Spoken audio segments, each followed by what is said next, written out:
میرا نام عظمیٰ فاطمہ ہے۔ میری نئی نئی شادی ہوئی ہے۔ میں بہت ہی زیادہ خوش تھی کیونکہ میرے ساتھ شادی کرنے کے لیے گاؤں میں کوئی بھی تیار نہیں تھا، کیونکہ میری رنگت اتنی زیادہ خوبصورت نہیں تھی اور میں تھی بھی کالی۔ اس لیے میرے رشتہ داروں نے مجھے ٹھکرا دیا تھا اور مجھ سے کوئی بھی محبت نہیں کرتا تھا۔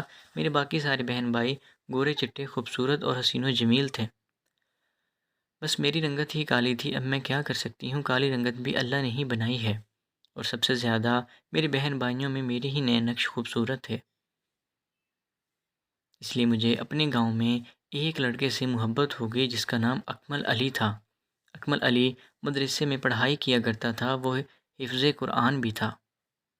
شاید اس لیے میں اس سے محبت کرنے لگی تھی، کیونکہ میں نے بھی ابھی تک اکمل کو یہ بات نہیں بتائی تھی۔ وہ جب بھی ہماری گلی سے گزرتا تھا تو میں اسے اپنے چھت کے اوپر کھڑی ہو کر دیکھتی رہتی تھی۔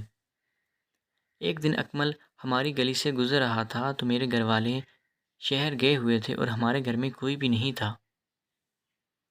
میں گھر میں صرف اکیلی تھی، اس لیے میں نے اکمل کو اپنے گھر پر ہی بلا لیا، اور کوئی بھاری چیز ہے کہ جو میں اکیلی اٹھا نہیں سکتی، پلیز وہ مجھے ایک دوسری جگہ رکھنی ہے، تم اندر آؤ۔ اکمل نے پہلے تو منع کر دیا، لیکن میں نے کافی زیادہ اصرار کیا اور کہا دیکھو اب میں تمہارے علاوہ کسی اور کو کہہ بھی نہیں سکتی، کیونکہ تم تو ہمارے محلے کے ہی ہو، کیونکہ 2-3 گھر چھوڑ کر اکمل کا گھر آگے ہی ہوتا تھا۔ اس لیے میں نے اسے کہا تھا کہ ایک طرح سے تم ہمارے ہمسائے بھی لگتے ہو۔ اکمل اپنی نظریں جھکائے کھڑا ہوا تھا، اور میں نے دروازہ کھولا اور وہ اندر داخل ہو گیا۔ جب وہ اندر داخل ہوا تو میں نے پیچھے سے دروازہ لاک کر دیا۔ اکمل نے کہا یہ کیا شرارت ہے؟ میں نے کہا یہ شرارت نہیں ہے، میں تو ویسے ہی دروازہ بند کر رہی ہوں کہ کوئی اندر داخل نہ ہو جائے۔ اکمل نے کہا کہ مجھے لگتا ہے کہ کوئی گڑبڑ ہے، اس لیے مجھے یہاں سے چلنا چاہیے۔ میں نے کہا کہ نہیں، میں تمہیں اپنے دل کی ایک بات بتانا چاہتی ہوں۔ اکمل نے کہا کہ کون سی دل کی کون سی ایسی بات ہے جو تم مجھے باہر نہیں بتا سکتی تھی، جو تم نے مجھے اکیلے میں اندر بلا کر کہنی ہے، اور تمہارے باقی گھر والے سب کدھر گئے ہیں؟ میں نے کہا کہ وہ سب لوگ شہر کام سے گئے ہوئے ہیں، اس لیے آج موقع اچھا ہے تو میں نے اس موقع کا فائدہ اٹھایا۔ میں ہر روز تمہیں اپنے چھت کے اوپر سے دیکھتی رہتی ہوں۔ صحیح بات بتاؤں تو میں تم سے محبت کرتی ہوں اور ڈرتی بھی رہتی ہوں کہ میری رنگت کالی ہے، اور تم اتنے زیادہ خوبصورت اور حسین و جمیل ہے، مجھے قبول کرو گے بھی یا نہیں؟ اور اس کے بعد اکمل نے کہا کہ ایسی کوئی بات نہیں ہے، میں ان چیزوں پر اعتبار نہیں کرتا، لیکن میں تم سے محبت نہیں کرتا کیونکہ میں تو آج تک تمہیں دیکھا بھی نہیں تھا۔ میں نے کہا چلو کہ کوئی بات نہیں، آج جی بھر کر دیکھ لو۔ اکمل بولا کہ نہیں، مجھے سوچنے کا ٹائم دو، اور مجھے کہنے لگا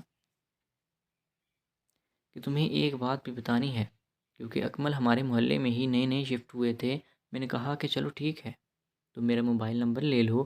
میرے پاس موبائل بھی تھا۔ اس نے کہا کہ چلیں یہ ٹھیک ہے، اپنا موبائل نمبر مجھے دے دو۔ میں نے اسے اپنا موبائل نمبر دیا۔ اس کے بعد مجھے اس نے ایک ہفتے کے بعد کال کی اور کہنے لگا فلاں جگہ آ جانا۔ میں وہاں چلی گئی تو اس نے مجھے جو باتیں بتائیں وہ سن کر میرے ہوش اڑ گئے تھے، کیونکہ اکمل پہلے سے ہی شادی شدہ تھا، لیکن اس کی بیوی اسے چھوڑ کر چلی گئی ہے۔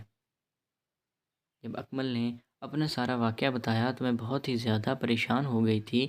میں نے اس وقت اکمل کو اپنی باہوں میں سنبھالنا چاہا تھا،